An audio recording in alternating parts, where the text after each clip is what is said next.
আপনাদের আমাদের ইমাম যদি মসজিদে চয়ন করি, চুজ করি, পছন্দ করি, তাহলে আমরা দেখব গ্রামের সবচাইতে যে খারাপ ছেলেটা যে কোরআন পড়তে জানে না তাকে, না কোরআন পড়তে জানে তাকে?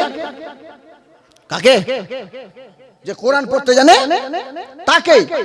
আপনারা আমরা ইমাম চয়েস করার টাইমে শুধু কোরআন পড়তে জানে এটা নয়, কোথা থেকে পাস, কত দূরে পড়েছে, ডিগ্রি কত কয়টা আছে নাকি, কেরাত ভালো, সুর ভালো, তাল ভালো, বক্তব্য ভালো, সব ভালো।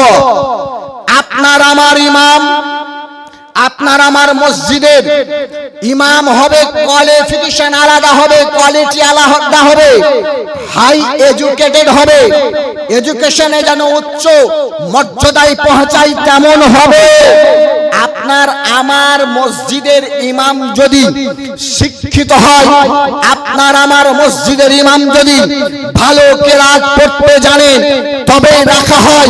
তাহলে একটিবার ভাবুন, একজন ব্যক্তি বাংলাদেশের বলেছিল আলিফ কাকে বলে, নবী এটা জানি না, বা কাকে বলে নবী এটা জানতেন না, তা কাকে বলে নবী এটা জানতেন না, অর্থাৎ আক্ষরিক জ্ঞান নবীকে দেওয়া হয় নাই। তাহলে যে ইমাম শুধু আপনার আমাদের মতন মুসল্লি ইমাম নয়, ইমামুল আম্বিয়া, প্রত্যেক আম্বিয়াকে যিনি নামাজ পড়াবেন সেই ইমাম কতটা শিক্ষিত হতে পারে, কতটা শিক্ষিত হবে, তার জন্য তো আল্লাহর নবী বলতে আছেন, শুনো, যদি শিক্ষিতর কথা বলে তাহলে দুনিয়ার মানুষ এসে শিক্ষা অর্জন করেছে, তারপর শিক্ষা দিয়েছে, শিক্ষা অর্জন করেছে, তারপর মানুষকে জ্ঞান দিয়েছে। আল্লাহর নবী বলতে আছেন, বুইস্তু মুআল্লিমান, আল্লাহ পাক আমাকে জগতের মধ্যে এজ এ টিচার, শিক্ষক করে পাঠিয়েছে, শিক্ষক করে নবীকে পাঠিয়েছেন। এবার বক্তব্য শেষ করতে আছি। বহু ওলামায়ে কেরামগণ আছেন, নবী মুস্তাফার নামাজ পড়ালেন, নবী নামাজ পড়ালেন মসজিদে আকসায়। নামাজ পড়ানোর পর নামাজ পড়ছেন কারা? নামাজ পড়ছেন কারা? তো প্রত্যেক আম্বিয়ায়ে কেরামগণ, প্রত্যেক নবীগণ। আপনাদের আমাদের মসজিদে আজান হবে, টাইম নির্ধারিত করার পর আজান হলো, তাও মুসল্লির পাত্তা নাই, আবার সালাতের অপেক্ষায় থাকছে, তারপরে মুসল্লি হাজির মসজিদে।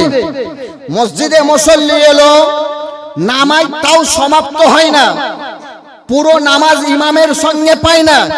কেন? এতটা বলার পরে, প্রচারের পরে, অতক্ষণ ধরে দাওয়াত দেওয়ার পরেও সব মুসল্লি আসে না ঠিকভাবে। আচ্ছা, নবীজি মসজিদে আকসা যাবেন, এই তারিখে যাবেন, এই সময় যাবেন, এই টাইমটা প্রত্যেক আম্বিয়ায়ে কেরামকে কে বলেছিলেন?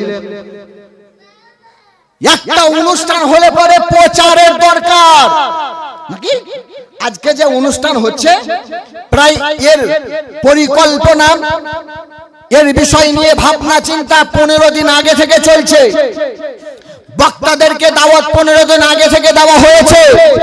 তাহলে যদি আপনাদের আমাদের বক্তা দাওয়াত এতদিন টাইম লাগলো, এত কিছু হলো, আল্লাহর নবী যাবেন মেরাজে, মসজিদে আকসা যাবেন, প্রত্যেক আম্বিয়ায়ে কেরামকে দাওয়াতকে দিলেন, আর জানলেন কিভাবে? আর মুর্দার ব্যক্তিরা তো নামাজ পড়ে না, পড়েছে? আপনাদের মুর্দারা কেউ এসছে? আমার বাপদাদারা যারা মারা গেছে জানাজার নামাজ তাদের পড়েছি, তারপরে আর কোনোদিন জামাতে হাজির হয়েছে দেখেছেন? যদি দেখতে পাওয়া যায় তার আপনি থাকবেন না তারপরে দিন থেকে মসজিদে। তাহলে আম্বিয়ায়ে কেরাম কেমন ভাবে এলেন তো বুঝতে যদি হয় তো বুঝো, আম্বিয়ায়ে কেরাম তিনারা মুর্দা নয়, বরঞ্চ তিনারা জিন্দা। আল্লাহ তিনাদেরকে জিন্দা করে রেখেছে, তাই নবী যাওয়ার পরে তিনাদেরকে খবর দেওয়া হয় নাই। কেননা নবী তিনারা হন, তিনারা ইলমে গায়বের সংবাদ জানেন, নবী মেরাজে যাবেন এটা তিনারা জেনে নিয়ে দিয়েছেন তাই উপস্থিত হয়ে গেছিলেন। এবার বক্তব্য শেষ করছি। হুজুররা চা খেয়েছেন, বাস আয়াতের মধ্যে একটা কথা, লিনুরিয়াহু, নাকি কেন? দেখানোর জন্য। আচ্ছা, দেখাবার যদি কথা হয় তাহলে আলোতে দরকার ছিল কেন? দিনে বেশি দেখা যায় না রাত্রে বেশি দেখা যায়? কখন? দিনে বেশি দেখতে পাওয়া যায়। আর রাত্রেরই যদি চয়ন হলো, রাত্রের যদি কথা হলো, তাহলে রাত, ওই রাতটা দরকার যে রাত্রে চাঁদ নিজের আলো জওয়ানির সঙ্গে মানুষকে দিবে। মানে 14-15 তারিখ, 27 তারিখে তো চাঁদের আলো বন্ধ হয়ে যায়, অন্ধকার রাত হয়। তাহলে নবীকে আল্লাহ দেখানোর জন্য নিয়ে গেলেন। তিনার আয়াত, তিনার নিদর্শন, ডেট চয়ন করলেন, চয়েস করলেন 27 তারিখ। 27 তারিখ নবী গেলেন। যেই 27 তারিখে চাঁদ নিজের আলো রশ্মি হারিয়ে ফেলে, আবার নতুন আলো উদয় হওয়ার জন্য, তাহলে সেই তারিখে নবীকে কেন নিয়ে গেলেন? তো এর বুঝার একটা উদাহরণ আমি বলি। আল্লাহ এটা বুঝাতে মানুষকে চাইলেন, কে জগতের মানুষ তোমরা হয়তো বলতে পারো নবী দিনের বেলায় গেছিলেন, সূর্যের আলো ছিল বলে নবী দেখতে পেয়েছিলেন, সূর্যের আলো ছিল বলে নবী এগুলো পরিদর্শন করেছিলেন। যদি চাঁদের আলো উজ্জ্বল ছায়া সেই টাইমে যদি নামাজ হতো, তাহলে চাঁদ বলতো আমার আলোতে নবী পরিদর্শন করেছেন, আমার আলোতে নবী ভ্রমণ করেছেন। কিন্তু আল্লাহ পাক খালিকে কায়নাত বলতেছেন, নবী আপনাকে কাউরি মুহতাজ করতে চাই না, আপনাকে কাউরি মুহতাজ করব না। যেন চাঁদ এ কথা না বলে আমার আলোতে দেখেছে, সূর্য এ কথা না বলে আমার আলোতে দেখেছে, তিনি এ কথা না বলে আমার রোশনাইতে দেখেছে। তাই নবী আপনার নূরানিয়ত জালওয়ায় আপনি পরিদর্শন করবেন, যে জায়গায় যাবেন আপনার নূর ঝলকাবে।